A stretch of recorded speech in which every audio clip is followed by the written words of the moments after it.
Alright, peace y'all. We back out here. I told you how we doing this right here in Rabb's Corner. I got with me today one of the city's finest activists, right?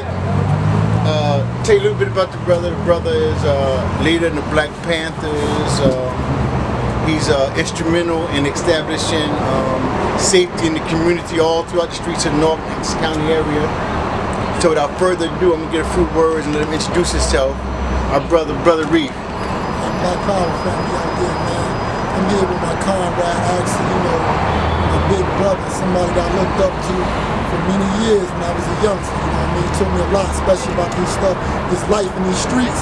This man right here, the one told me how to survive in these streets. But you know, I'm Reef from Newark, I'm your brother, I'm your comrade. You know what I mean? City of Newark. I put this city on my back to stop the violence, to stop the killing in our communities. You know, just trying to show that why did like y'all say one, it'd be like y'all say a whole sentence, it'd be one word. Bangers to be, to be somebody. You know, you can be just exactly who we are, just yourself. That's all you need to be, man. So, whatever message the brother wanted me to have for y'all today, hopefully, the ancestors put something on my tongue to bring to y'all real serious. Please, man, Black Power. I like that. Listen, there's a lot of things going on in this city, especially the deaths, right? African American males, females, and kids for that matter. And then, let's deal with the first topic: deaths at the hands of these brute beast police in this city. What's your spill on it? Man, black is under attack. Our people are being slaughtered all over this country. This is not by accident, by coincidence, or by chance. This is by direct design. You see, white supremacy is based off the murder of black people. Our demise, the black man's demise is the white man's rise. So it's the same way with the black man's rise is the white man's demise. See, when the black man take a stand and when we wake up, it's all over for the white man. The fall of his civilization goes down. So the murder of our people is on the basis of white supremacy. You know what I mean? And self-hatred and self-genocide. So what we see in the day, what they call black on black crime, where they talk about Black Lives Matter, it's genocide. And that's the annihilation of our race, the destruction of our people. So this is what we see taking place before our eyes. They have waged an all-out war against our people. The attacks is on all fronts. They have waged a chemical war on our people. So these prescription drugs you see running rampant in our community is chemical warfare. They have waged biological warfare with the diseases. When you see AIDS and stuff in our community, you see all these different diseases that's affecting us, that's killing our people. It's genocide. When you see these foods and stuff that's killing our people, this is part of biological and chemical warfare against our people. And then when you see the guns in our community, these guns that we don't see being used on white folks or being used on others, they being used on our very kind and the agent of genocide amongst our people. So if the black man don't take a stance and wake up and see what time it is, then we're going to be victims to this violence that we see in these murders that we see by the hands of the brute beast police. So we see the police killing our people. It's no different when the Klan was killing our people. They traded their white sheets in for blue uniforms. That's right, so these same policemen that you see murdering our people, murdering our women like Sandra Bland, choking our brothers out like Eric Gardner, shooting our brothers down like Mike Brown, shooting little babies down like Tamir Rice. This is no different than what happened to Emmett Till. This is no different than the lynchings of our people that have occurred over 100 years of lynching and murder and killing of our people. So our eyes must be wide open, and we must see that these are the signs of the times, that if black people, we don't wake up and we don't come together, we're going to continue to see our blood flow in these streets.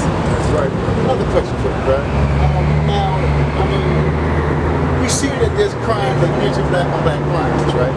Now, I don't see a white man with a gun in his hand giving it to the little brother that's on the corner shooting another brother. So do we hold a white man accountable for that, or do we take accountability for ourselves in terms of, like, say for example, I have a gun, and I see you on the street. There's no white man around. I'm in the heart of, let's say, Newark or whatever city I'm in, whatever borough I'm in, and I come up to you and say, give me your money, nigga. Is that my fault as an individual, or is it a white man fault, or is it a mixture of both? What's your split? Well, first, there's the term of black on black violence is really in service of white supremacy. There's really no such thing. What we see as a result of white supremacy. And to get the point the brother make is clear. The late Dr. Carter G. Woodson teaches that he, when you control a man thinking, you don't have to worry about his actions. I don't have to, physically put the gun in your hand, but long as I put the self-destructive thoughts in your mind and I program you for self-destruction, you automatically, you like on autopilot, on remote, on remote control. So they don't have to physically put drugs in our hands for us to sell it to our people. They don't have to physically put guns in our head. They control what we think. They control how we act, because our behavior and our actions are controlled by our thought and our thinking. So they systematically program us to do exactly what we're doing to one another. How do I know? Because these same white folks that walked our community not under attack by the guns that they put in our hands, that's in our hands. They're not being used on them. They're being used on each other, because this is what we have been programmed, and this is what we have been miseducated to do. This is nothing new, family. This has been going on since we were brought off slave ships. Over 400 years of programming, over 400 years of miseducation, over 400 years enslaving our minds. You're looking at young black men and women in America who don't have no knowledge of who they are. They have no knowledge of their history. And that when you control the people's history, when they don't know their culture, it's like a tree with no roots. It's really dead. You're looking at dead black men and women. Don't know their names, don't know the people that they were before prior. So you're not looking at real black men and women. You're looking at black men and women under the effects of captivity. You're looking at black women and men that's still enslaved to this very day. We still wear white folks' names. We still wear the names the same that we had during slavery. So how are we free? How can we be held accountable for our actions? We say when you know better, you must do better. There's a knowledge of self to better yourself. When you know better, you will do better. Those are actual facts. Amen. Got another question for you, brother. I like that. I like that drink you got. That was real tight. Now let's talk about the relationship between black men and women, especially in the urban community. There seems to be somewhere along the line someone's misinformed and miseducated, because the treatment, the relationship is destructive.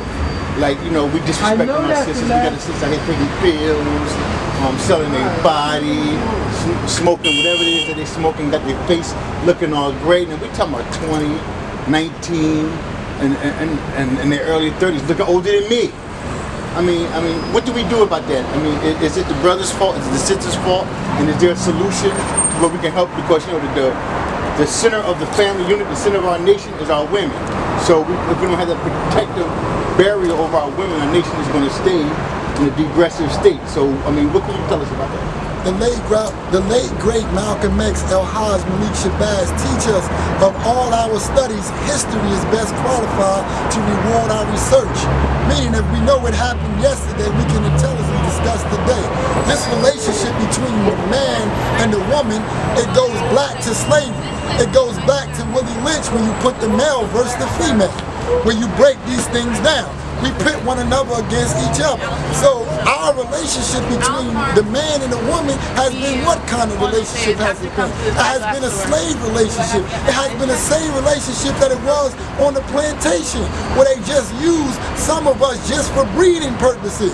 They took the respect that we had from our women away from us. They teach us, they mistaught us how to respect and to treat our women. And to this very day, we still don't know how to treat the black queen today.